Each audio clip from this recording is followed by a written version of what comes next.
Suram survei SMRC sebut Nasdem disalip Perindo.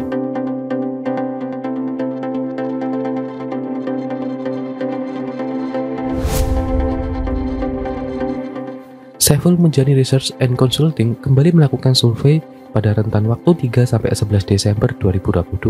Berdasarkan hasil survei tersebut, PDIP masih berada di posisi pertama dengan angka mencapai 24,1%. Posisi kedua diraih Golkar dengan angka presentasi sebesar 9,4%, dan posisi ketiga ditempati Gerindra dengan presentasi 8,9%. Jika pemilu diadakan sekarang, PDIP mendapat dukungan sebesar 24,1%, disusul Golkar 9,4%, Gerindra 8,9%, Demokrat 8,9%, PKS 6,2%, PKB 6,1%, Perindo 4,6%, Nasdem 3,2%, PPP 2,9%, dan PAN 1,7%.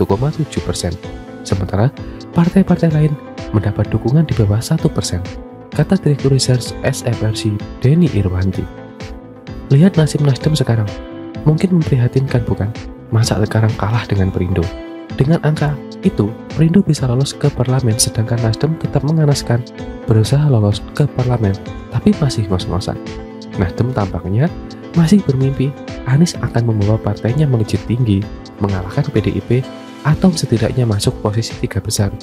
Tapi sayang, Anies hanya menjadi beban berat dan menganjlokkan Nasdem. Disalip oleh partai sekecil Perindo, rasanya sangat memalukan. Padahal ada Anies yang elektabilitasnya 3 besar. Artinya apa? Anies hanya menguntungkan diri sendiri, tapi tidak menguntungkan Nasdem. Artinya Nasdem ibarat bus yang memberikan tumpangan gratis kepada Anies. Anies sampai ke tujuan, sedangkan bus tidak dapat apa-apa, rugi bensin.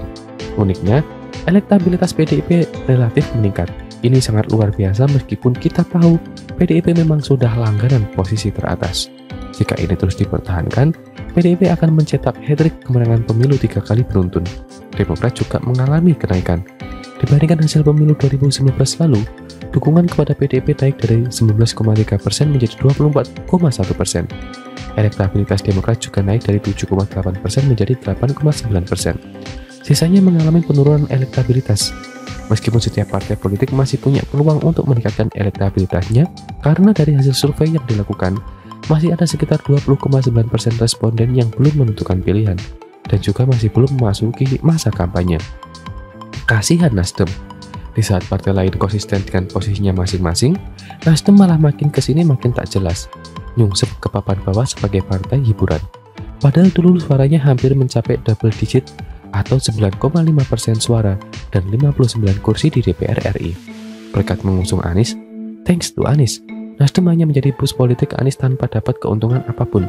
Nasdem bukannya sadar dan segera mengambil jalan darurat, tapi malah makin membela Anies dengan segala macam gaya ngeles dan jurus menata kata. Di beberapa media, pengamat yang mengatakan Nasdem mengendalikan Anies akan dijadikan boneka yang bisa dikendalikan, tapi yang terlihat sekarang adalah Anies yang menunggangi Nasdem dan Nasdem yang kelimpungan. Nasdem yang memberikan panggung kepada Anies secara sukarela, tapi apapun itu, Nasdem sekarang masuk ke dalam masalah yang lebih serius. Elektabilitas dari survei yang terpercaya masih dianggap sebagai patokan awal bagi partai-partai politik. Dengan Nasdem yang terus mencatatkan elektabilitas buruk, partai lain akan ragu dan enggan jika bicara soal koalisi. Elektabilitas itu adalah semacam nilai awal yang menentukan bagaimana kekuatan partai tersebut ke depannya. Kalau dari awal saja sudah nyungsep, alamat tak akan ada masa depan. Apalagi sesudah mengusung Anies yang 3 besar capres favorit. Nasdem tetap begitu-begitu saja, Nasdem sudah hampir tidak ada harapan lagi. Bersamaan dengan nyungsepnya Nasdem, Anies juga bisa kena imbasnya, yaitu tidak jadi dicapreskan. Beda dengan PDIP yang terus konsisten naik di banyak hasil survei. Tinggal tunggu PDIP mengumumkan siapa capres yang akan mereka usung. Kalau capresnya tepat dan sesuai keinginan banyak orang, elektabilitas malah makin meningkat. Capresnya akan ikut merasakan dampak positifnya. Lagi pula euforia Anies sudah pelan-pelan meredup. Gas sudah mulai habis dan kehilangan momentum, tapi hasilnya belum signifikan. Serba salah sih sebenarnya.